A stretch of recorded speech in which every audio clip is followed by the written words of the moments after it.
This says Disney and Sony set massive movie deal bringing Spider-Man films to Disney Plus. We gave this just a little bit. Again, if you want to read the full article, I'm going to recommend you go to Variety and read that. We're just going to do just a little bit here, and then we'll start the discussion. So Disney has set a massive movie licensing pact with Sony Pictures for the U.S. that promises to bring Spider-Man and other Marvel properties to Disney Plus, starting with Sony's 2022 release slate. The wide-ranging deal, which runs through Sony's 2026 theatrical slate, also calls for Sony titles to run across Disney's array of streaming and linear platforms, making it unprecedented in scope as it covers Disney Plus, Hulu, FX Networks, ABC, Disney Channels, and Freeform. It also includes a significant number of library titles that will be spread among various outlets. Hulu will gain access to what Disney described as a significant number of library titles starting in June.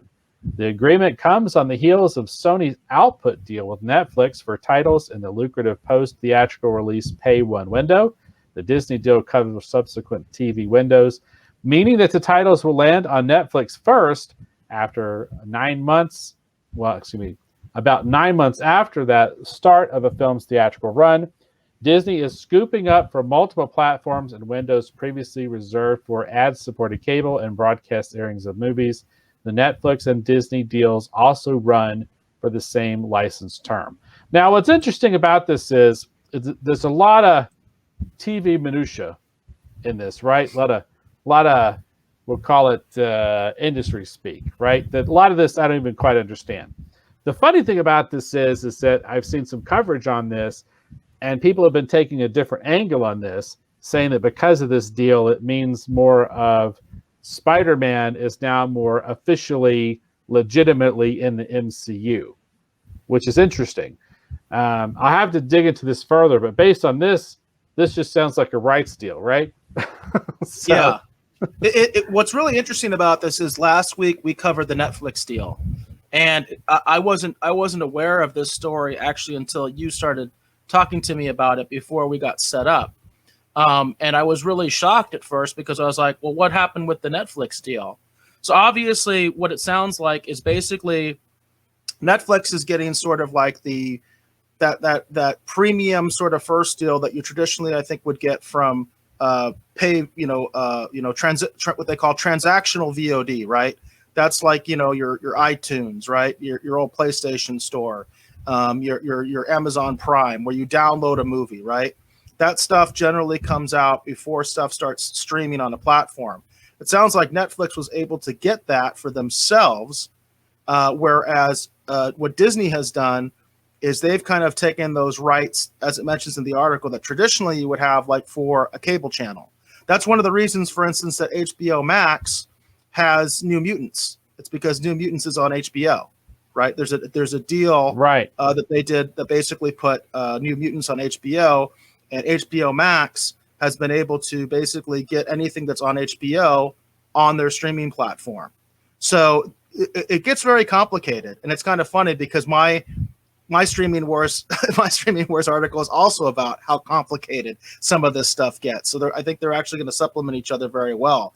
But yeah, what is interesting about this more than anything is, my take on the deal last week and Netflix deal was that this was a big victory for Disney, and Disney really, really kind of screwed the pooch. And it sounds like that wasn't the case. What Sony has done is compromised, which is really good for Sony, right? Because basically Sony now is going to have two solid revenue streams. They're going to get money from Disney, and they're going to get money from Netflix. All the while, not put any of this stuff on Crackle, which is their streaming service, right?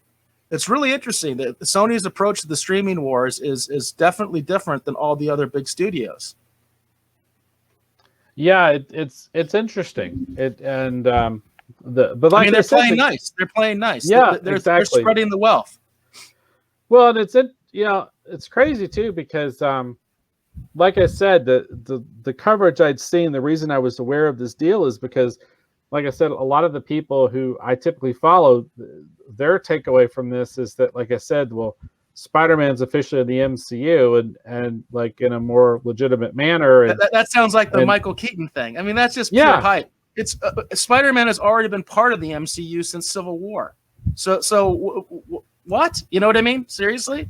well, I think it's because people want to see like this character who's here on screen right here. Like people are wanting to see Venom in an MCU movie, right? So I don't know. I just find it interesting. Like I said, I'm gonna have to look into this further to see if there's some angle to this that I'm missing at the moment.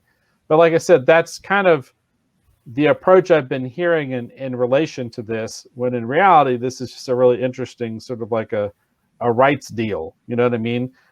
Which kind of helps to further explain, like I said, some of that weird stuff that doesn't make sense to me. Because I talked about before about how I still don't understand why it is that, you know, HBO Max has all the Blade movies and New Mutants. Right. You know, and I was just touching on New Mutants, and it's probably similar with Blade as well. It gets into the cable deals versus the streaming deals, but now you have them merging together. That's what's happening. So basically, for instance, with the Disney Channel, which is a cable network, right? Their content is basically all on Disney Plus now, right? So Right. the lines are constantly being blurred, constantly being blurred. But I think what's more interesting in the greater aspect of the streaming wars is that Sony is one of the few large studios that has taken this approach, where rather than cultivating their own streaming platform, which they do have their own streaming platform, rather than cultivate that, they've decided to basically do licensing deals with existing streaming services. And what that does is that makes them basically, that guarantees them money. That's what that does. But it also caps that money, right? If you have a subscription service, in theory at least, there's no cap, because the more subscriptions you get, the more money you're going to get. But and that's also true with the transactional video on demand as well. The more people download that movie, the more you're going to make. But there's no guarantee there. What's interesting here is that Sony is going the other route and basically saying, we want guaranteed money. And they're playing nice with the other big streaming services, which most people acknowledge Netflix and Disney Plus are the two big streaming services. And they've kind of helped, in a way, they're helping to choose the winners of the streaming wars.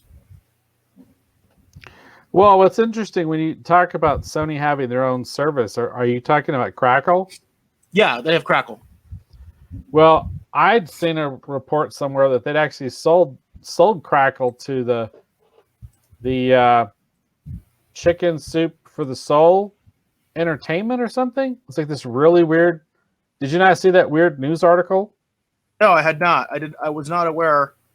Yeah,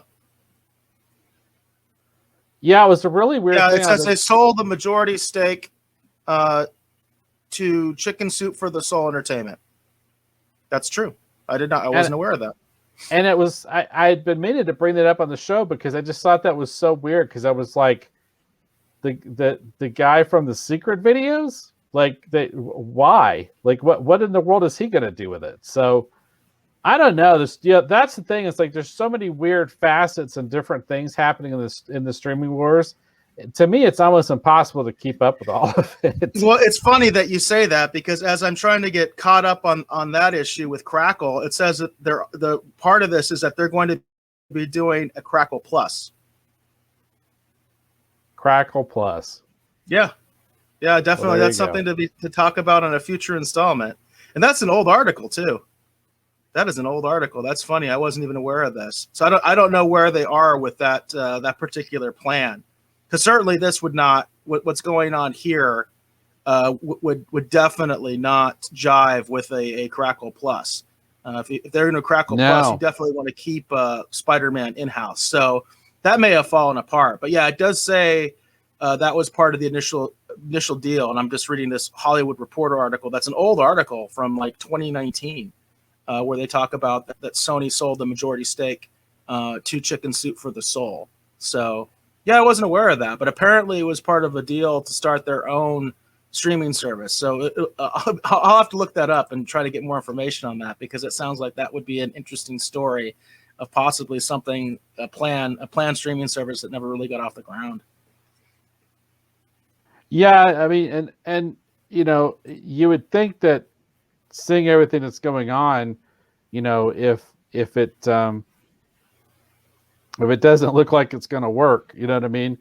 It might make sense just to cut your losses and move in a different manner, like what it seems like they're doing now, as reported by this Variety article. You know what I mean? So, Yeah. because it's so strange.